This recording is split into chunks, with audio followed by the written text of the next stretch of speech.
La jeune fille paresseuse et la jeune fille travailleuse. Il était une fois un père et ses deux filles qui vivaient ensemble dans un pays lointain. Une des filles était travailleuse et l'autre très paresseuse. « Ma sœur, tu ne fais jamais rien. Tu pourrais m'aider ?»« Oh, mais à quoi bon? Tu le fais très bien. Pourquoi je m'embêterais à faire le ménage? Je n'ai aucune envie de me salir les mains. » Leur père, qui était très âgé, travaillait dur et était bien fatigué. Le soir, leur repas n'était fait que d'une soupe et d'un peu de pain sec. Un jour, le père fit une demande à ses filles. « Mes chères filles, vous êtes tout ce qu'il me reste.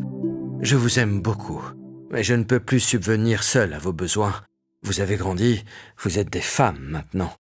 Vous êtes en âge de gagner votre vie et de vous prendre en main en adulte. Je veux que vous envisagiez toutes les deux de trouver du travail. » « Tu as raison, papa.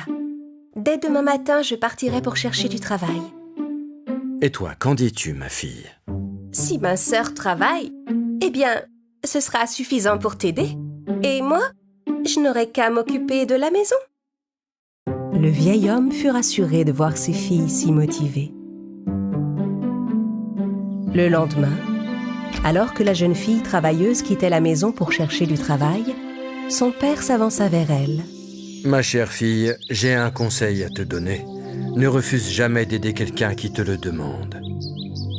Sois travailleuse, serviable, aime ton travail. Fais les choses qu'on te demande de faire avec soin et bonne volonté. »« Merci pour tout, papa. Je serai consciencieuse et je suivrai tes conseils. »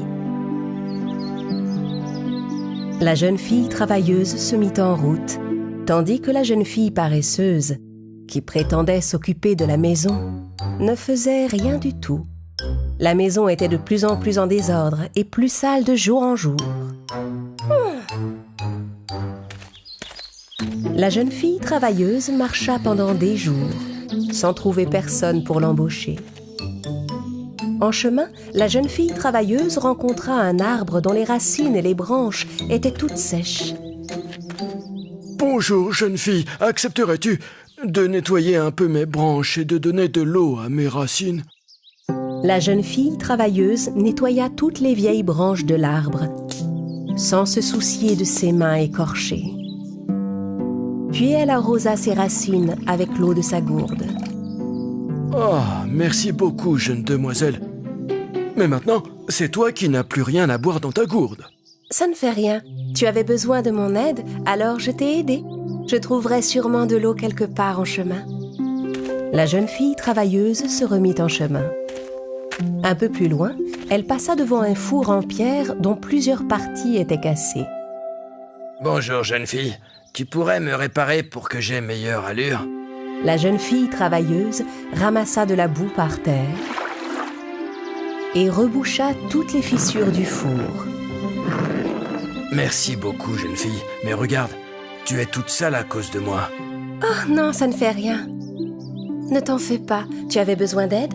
Alors je t'ai aidé. » La jeune fille travailleuse s'éloigna du four bien réparé et continua sa route. Au bout d'un moment, elle rencontra un petit agneau.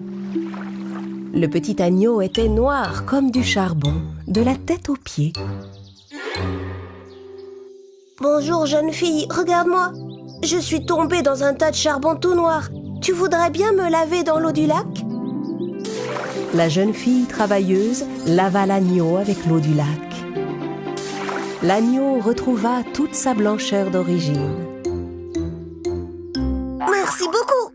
Mais à cause de moi, tu es toute mouillée maintenant. » Tu avais besoin d'aide, alors je t'ai aidée. J'étais toute sale moi aussi. Ça m'a permis de me laver. La jeune fille travailleuse se remit en route. À la nuit tombée, elle arriva devant une somptueuse maison où vivaient 7 fées. La jeune fille travailleuse entra timidement. « Bonsoir. Je suis désolée d'entrer chez vous sans y être invitée, mais je me demandais si vous auriez du travail à me donner. » Tu peux rester ici si tu veux travailler pour nous. Nous avons 7 chambres en tout.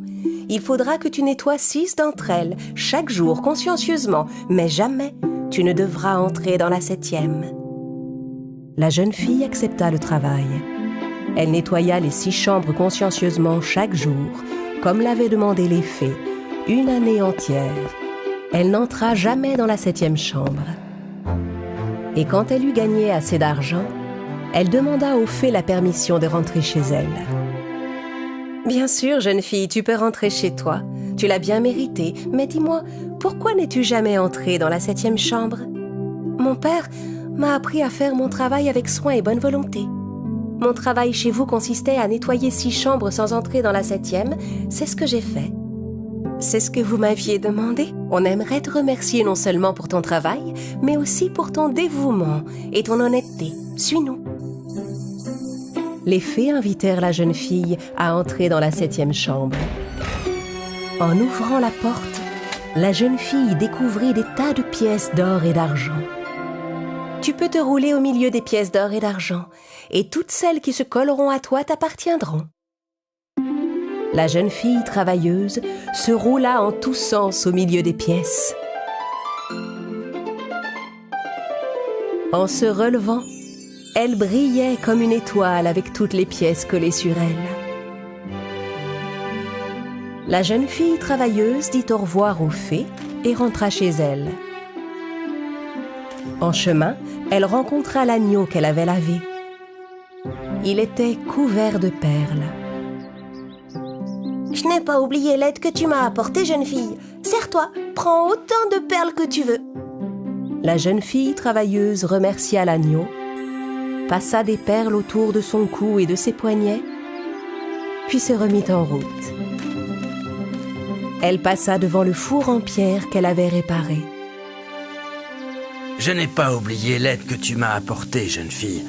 Serre-toi, prends tout le pain chaud, tous les gâteaux que tu veux. » La jeune fille travailleuse mangea un morceau de pain cuit dans le four et en emporta avec elle pour rentrer à la maison.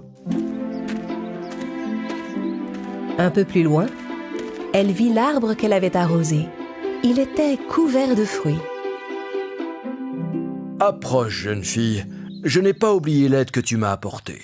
Serre-toi, bois, prends tout le jus de fruits que tu veux. » La jeune fille travailleuse le remercia et but une gorgée de jus avant de repartir. « Merci beaucoup. Quelle aventure fructueuse !»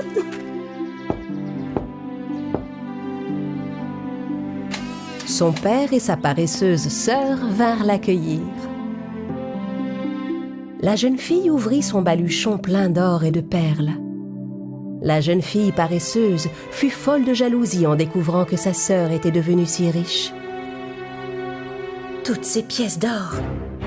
Je dois aller travailler pour une famille riche, moi aussi. Si ma sœur a reçu des perles, moi j'aurai des émeraudes. » La jeune fille paresseuse dit à son père qu'elle quittait la maison pour chercher du travail. « Très bien, ma fille, mais même à la maison, tu n'as jamais réussi à travailler. Tu es sûre que tu y arriveras ailleurs ?» La jeune fille paresseuse s'en alla sans répondre à son père. Elle marcha nuit et jour. En chemin, elle rencontra un arbre dont les branches étaient sèches. L'arbre demanda de l'aide à la jeune fille. « Bonjour, jeune fille. Accepterais-tu de nettoyer un peu ?»« Je ne peux rien faire pour toi, il fait trop chaud. Et je ne veux pas me décoiffer. Au revoir. » La jeune fille paresseuse s'éloigna. Elle arriva devant un four en pierre plein de fissures. Le pauvre four craquelé lui demanda de l'aide. « Je ne vais quand même pas m'abîmer les mains à faire de la maçonnerie pour te réparer. J'ai la peau trop fine et délicate. Débrouille-toi, au revoir. » La jeune fille paresseuse n'aida pas non plus le four. Elle rencontra ensuite un petit agneau noir comme du charbon, qui lui demanda si elle pouvait le laver. « Ouf, tu es dégoûtant. Écarte-toi de mon chemin. » La jeune fille paresseuse s'enfuit en courant. « Quel agneau paresseux! Il n'a qu'à se laver tout seul. » La jeune fille arriva enfin devant une belle demeure. La jeune fille paresseuse entra et demanda du travail aux 7 fées qui vivaient dans la maison. Les fées lui proposèrent de rester 1 an et de faire le ménage de 6 chambres seulement. N'oublie surtout pas, jeune fille, tu ne devras jamais entrer dans la 7e chambre. La jeune fille paresseuse nettoya chaque jour les 6 chambres à contre-cœur pendant plusieurs mois. Jusqu'au jour où, ne pouvant contenir sa curiosité, elle entra dans la 7e chambre. Mais au lieu des pièces d'or et d'argent, elle y trouva des guêpes et des chauves-souris. Les guêpes piquèrent tant la jeune fille paresseuse qu'elle avait des marques partout. Elle avait très mal. La jeune fille s'enfuit en courant pour rentrer chez elle. En chemin, elle croisa l'agneau qu'elle avait refusé de laver. Il était couvert de perles. La jeune fille essaya de l'attraper pour lui prendre des perles, mais l'agneau s'enfuit en courant. La jeune fille reprit sa route, épuisée. Elle arriva devant le four en pierre qu'elle avait refusé de réparer. De beaux pains tout chauds étaient posés devant. Quand la jeune fille essaya d'en prendre, le four chauffa et la jeune fille paresseuse se brûla les mains. En s'enfuyant, la jeune fille passa devant l'arbre qu'elle avait refusé d'arroser. Les branches de l'arbre étaient couvertes de fruits.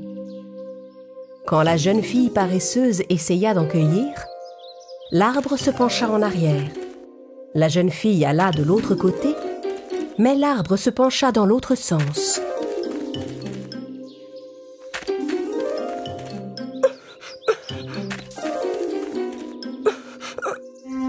Fatiguée de courir partout, la jeune fille paresseuse finit par renoncer à cueillir les fruits.